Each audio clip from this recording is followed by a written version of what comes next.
പതിവ് പോലെ അമ്മയുടെ വിളി കേട്ടാണ് വൈഷ്ണവി ഉറക്കമുണർന്നത്. വിടർന്ന കണ്ണുകൾ തിരുമ്മി തുറന്ന് നേരെ നോക്കിയത് കറങ്ങിക്കൊണ്ടിരിക്കുന്ന ഫാനിലേക്ക്. പെട്ടെന്ന് വീണ്ടും അടുക്കളയിൽ നിന്നും അമ്മയുടെ വിളി. അമ്മ അടുക്കളയിൽ പാത്രങ്ങളോട് മല്ലിടുന്ന ശബ്ദം കേൾക്കാം. പിന്നെ പതിവ് പോലെ എന്തൊക്കെയോ പിറുപിറുക്കുന്നു. എനിക്കും അനിയനും സ്കൂളിൽ പോകണം, അച്ഛൻ ഓഫീസിൽ പോകണം. ഞങ്ങളെ ഒരുക്കി വിടാനുള്ള അമ്മയുടെ തിടുക്കവും ക്ലോക്കിലെ സൂചിയിൽ നോക്കിയുള്ള പിറുപിറുക്കലും പതിവ് പോലെ നടക്കുന്നു. അനിയൻ എഴുന്നേറ്റ് വരുന്നതേ ഉള്ളൂ. പെട്ടെന്ന് റെഡിയാവട്ടെ, അല്ലെങ്കിൽ അമ്മയുടെ വക വീണ്ടും കിട്ടും. അവൾ മെല്ലെ കുളിമുറിയിലേക്ക് പോയി.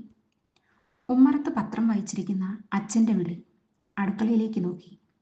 രമണിയേ, ഒരു ചായ. അമ്മ, എൻ്റെ ബെൽറ്റ് എവിടെ? അനിയൻ്റെ വിളി. അമ്മ ഓടി നടക്കുന്നു. കുളിമുറിയിൽ നിന്നും ഇറങ്ങി വന്ന വൈഷ്ണവി അപ്പോഴും കറങ്ങിക്കൊണ്ടിരിക്കുന്ന ഫാനിലേക്ക് നോക്കി. ഈ ഫാനിനാണോ അമ്മയ്ക്കാണോ സ്പീഡ് കൂടുതൽ? പെട്ടെന്ന് അവളും റെഡിയായി. അച്ഛൻ്റെ ബൈക്കിന് പിന്നിലിരുന്ന് അമ്മയോട് ടാറ്റ പറഞ്ഞ് അനിയനെയും ചേർത്ത് പിടിച്ച് സ്കൂളിലേക്ക്.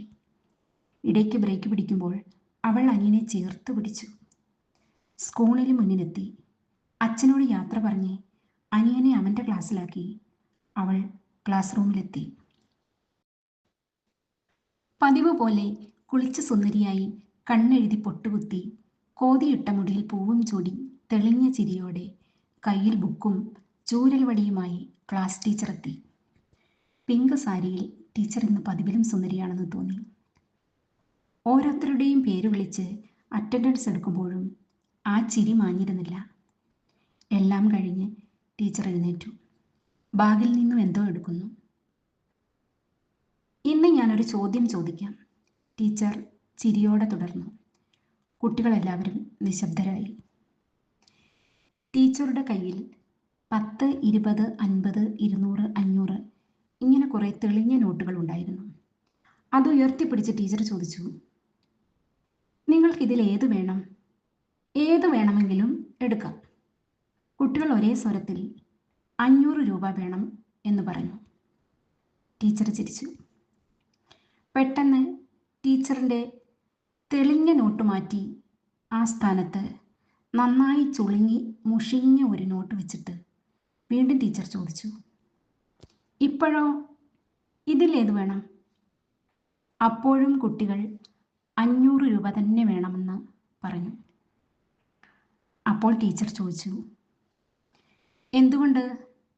എന്തുകൊണ്ടാണ് നിങ്ങൾ ഇത്ര വൃത്തിയില്ലാഞ്ഞിട്ടും മുഷിഞ്ഞു പഴകി കീറിയതായിട്ടും വീണ്ടും അത് തന്നെ നിങ്ങൾക്ക് വേണമെന്ന് പറഞ്ഞത്? ടീച്ചർ ഓരോരുത്തരെയും നോക്കി. അപ്പോൾ കുട്ടികൾ ഒരേ സ്വരത്തിൽ വിളിച്ചു പറഞ്ഞു, എത്ര മുഷിഞ്ഞാലും 500 രൂപ 500 രൂപ തന്നെയല്ലേ ടീച്ചറേ? അത് തന്നെയാണ് ഇന്നത്തെ നമ്മുടെ ജീവിത പാഠം.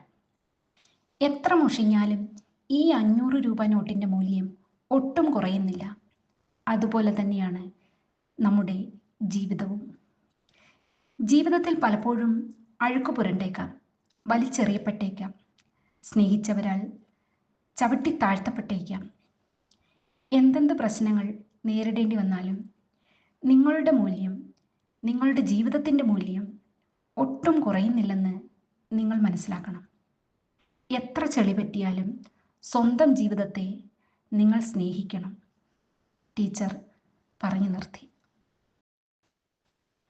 പ്രിയപ്പെട്ടവരെ, ജീവിതത്തിൽ എന്ത് പ്രശ്നങ്ങൾ വന്നാലും ആരെല്ലാം എന്തൊക്കെ പറഞ്ഞാലും നമ്മൾ തന്നെയാണ്. ഒരിക്കലും ആർക്കും നമ്മളെ വേണ്ട എന്ന തോന്നൽ നമ്മിൽ ഉണ്ടാവരുത്. അവിടെ നമ്മൾ തളരും. നമ്മുടെ വില നമ്മൾ അറിഞ്ഞിരിക്കണം. നമ്മൾ സ്വയം നമ്മെ സ്നേഹിക്കണം. അപ്പോൾ അരുതാത്ത ചിന്തകളൊന്നും നമ്മിൽ കടന്നു വരില്ല. എല്ലാവർക്കും എല്ലായ്പ്പോഴും നല്ലത് വരട്ടെ, നന്മകൾ ഉണ്ടാവട്ടെ. ഈ പുതുവർഷം മുൻ വർഷത്തേക്കാൾ മികച്ചതാവട്ടെ. എല്ലാ ആഗ്രഹങ്ങളും സഫലീകരിക്കട്ടെ. നന്മ നിറഞ്ഞ പ്രാർത്ഥനയോടെ, സ്നേഹത്തോടെ ഒരിക്കൽ കൂടി എല്ലാവർക്കും പുതുവത്സരാശംസകൾ. Thank you.